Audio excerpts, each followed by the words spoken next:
ખેડૂત ભાઈઓ, આજના એપિસોડમાં આપણે જે વાત કરીએ છીએ, જે ચર્ચા કરીએ છીએ, એ ચર્ચા એટલે આપણી ઉપજ મગફળીની બજાર સ્થિતિની ચર્ચા. હવે મગફળીની અત્યારની બજાર એટલે એકંદર સંપૂર્ણપણે મગફળી માટે ઓફ સિઝન ગણાય અને ઓફ સિઝનના ધોરણે અત્યારે મગફળીના વેપારો થઈ રહ્યા છે.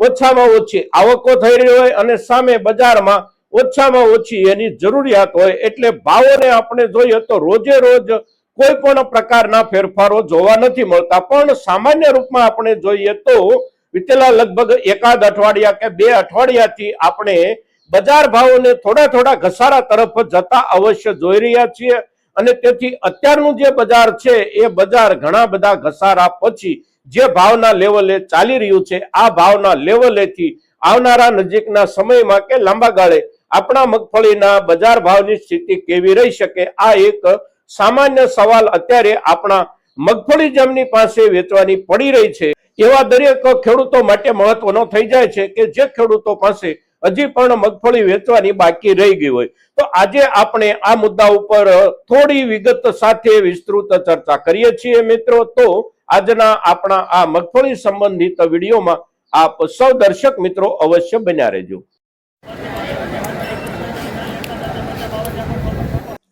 નમસ્કાર ખેડૂત મિત્રો, જય કિસાન, જય ભારત.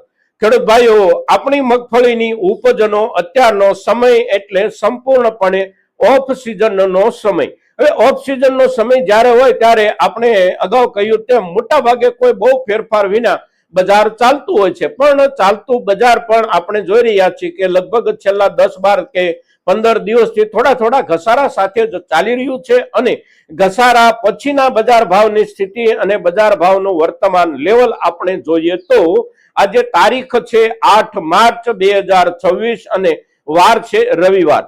રવિવારનો દિવસ છે એટલે માર્કેટિંગ યાર્ડોમાં આજે રજાનો દિવસ છે.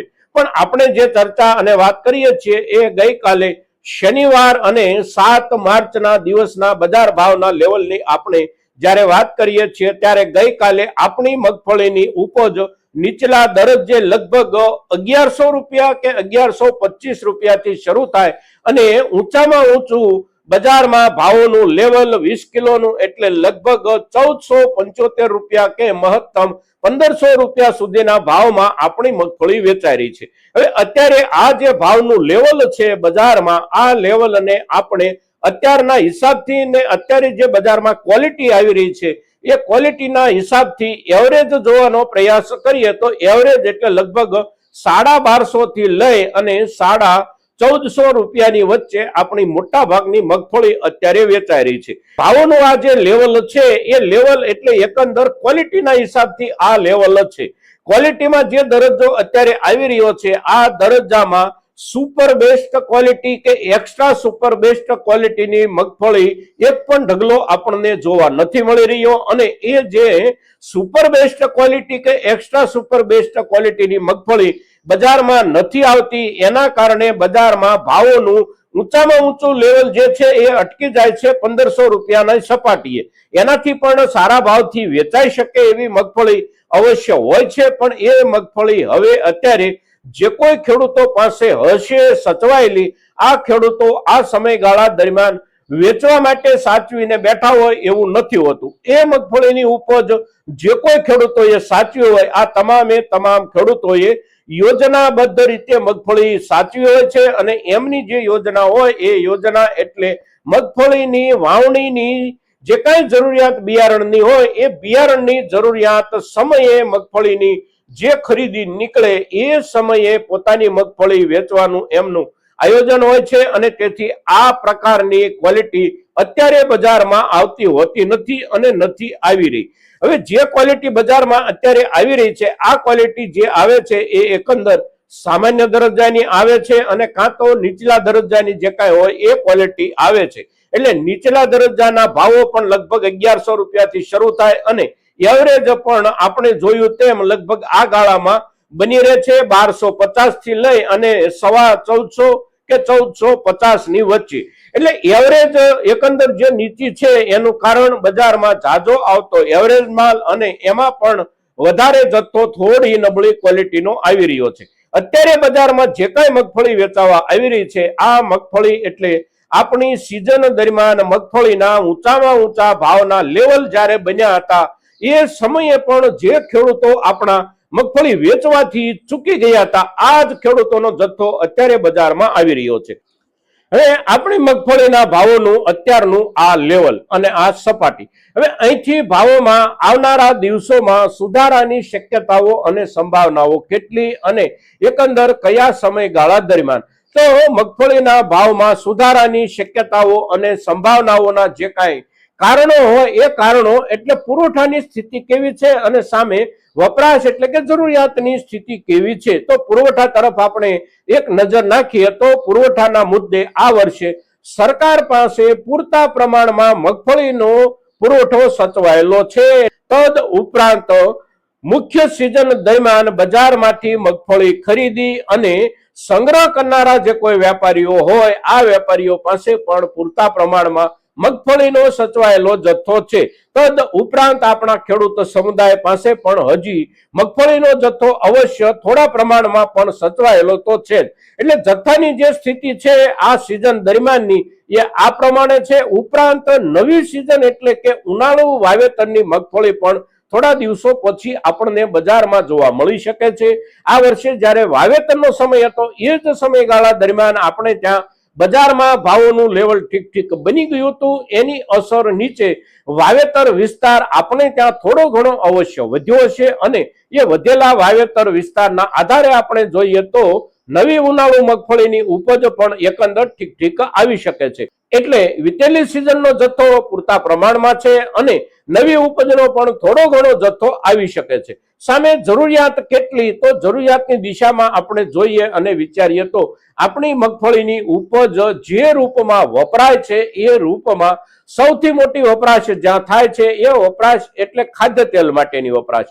બીજા ક્રમની વપરાશ એટલે મગફળીના દાણામાંથી જુદા જુદા ખાદ્ય પદાર્થો ખાદ્ય વ્યંજનો તૈયાર કરી અને એનો વેપાર કરવો. તો તેલ તરફ જતો મગફળીનો જથ્થો જે છે એ સૌથી મોટો જથ્થો હોય છે. પણ તેલ તરફ જતો મગફળીનો જે કાંઈ જથ્થો હોય એ જથ્થો એટલે મુખ્ય મગફળીની સિઝન દરમિયાન જ જાજો જથ્થો જતો રહેતો હોય છે. એટલે કે નવેમ્બર, ડિસેમ્બર, જાન્યુઆરી અને ફેબ્રુઆરી આ 4 મહિના દરમિયાન મોટા પાયે આપણી મગફળીનું પિલાણ થઈ જતું હોય છે અને મોટા પાયે તૈયાર થતા તેલના વાર્ષિક ધોરણે ખરીદી તરફ પણ મોટો જથ્થો આ સમયગાળા દરમિયાન જતો રહેલો હોય છે. એટલે ત્યાર પછીનો સમયગાળો એટલે હવે પછીના જે કાંઈ દિવસો કે મહિનાઓ છે આ દિવસો કે મહિનાઓ દરમિયાન તેલની ખરીદી બહુ સામાન્ય રૂપમાં બની રહેતી હોય છે.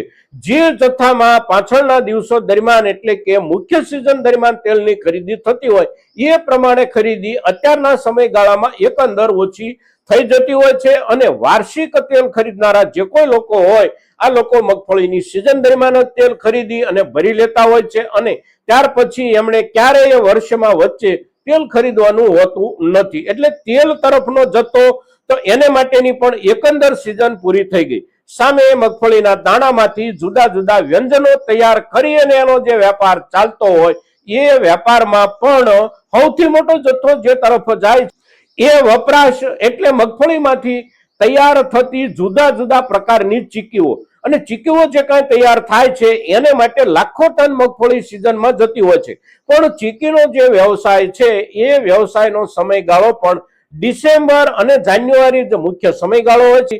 ત્યાર પછી ફેબ્રુઆરી મહિનો આવે એટલે ચીકીની વપરાશ ધીમે ધીમે ઓછી થવા માંડે અને ઉનાળાના સમયમાં કે ચોમાસાના સમયમાં ચીકીની વપરાશ લગભગ નહીવત થઈ જતી હોય છે. એટલે એ તરફ જતો આપણો પુરવઠો પણ અવશ્ય ઓછો થઈ જતો હોય છે. એટલે જરૂરિયાત તરફ આપણે જોઈએ તો પણ હવેનો સમયગાળો એટલે સામાન્ય જરૂરિયાતનો સમયગાળો સામે ગયા વર્ષની આપણી ચોમાસુ સિઝનની ઉપજની મગફળીનો પુરવઠો હજી પણ બજાર પાસે પૂરતા પ્રમાણમાં સચવાયેલો છે. એટલે આ બંને મુદ્દાઓને ધ્યાનમાં રાખી અને આપણે વિચારીએ તો આપણા મગફળીના ભાવોમાં આવનારા દિવસોમાં બહુ મોટા સુધારાની શક્યતાઓ બહુ ઓછી બને છે. હવે જે સુધારો થોડો ઘણો બની શકે અને એ સુધારો ઠીક પ્રમાણમાં પણ બની શકે એ મગફળી એટલે આપણી ક્વોલિટી મગફળી. ક્વોલિટી મગફળી એટલે બિયારણ માટે વાપરી શકાય એ પ્રકારની ક્વોલિટીની મગફળી અને બિયારણ માટે વાપરવાની થતી મગફળીના જથ્થાની જરૂરિયાત બિયારણના સમયગાળા દરમિયાન બજારમાં અવશ્ય બનતી હોય છે અને એ સમયે એ મગફળીના ભાવોમાં આપણને એકંદર ઠીક સુધારો પણ જોવા મળી શકે છે. પણ એ સુધારો એટલે બિયારણની જરૂરિયાતમાં જઈ શકે એવી ક્વોલિટીની મગફળીના જથ્થાના જ સુધારાની આપણે ઠીક પ્રમાણમાં અપેક્ષા રાખી શકીએ. સામાન્ય પ્રકારનો મગફળીનો જથ્થો અને થોડો નીચલા દરજ્જાની ક્વોલિટીનો મગફળીનો જે કાંઈ જથ્થો છે એના ઉપર જે તે સમયે ઉપલા દરજ્જાની ક્વોલિટીની મગફળીના ભાવના સુધારાની અસર અવશ્ય બની શકે, પણ એ અસર એટલી બધી ન બને કે ખૂબ ભાવમાં આપણને વધારો મળી જાય.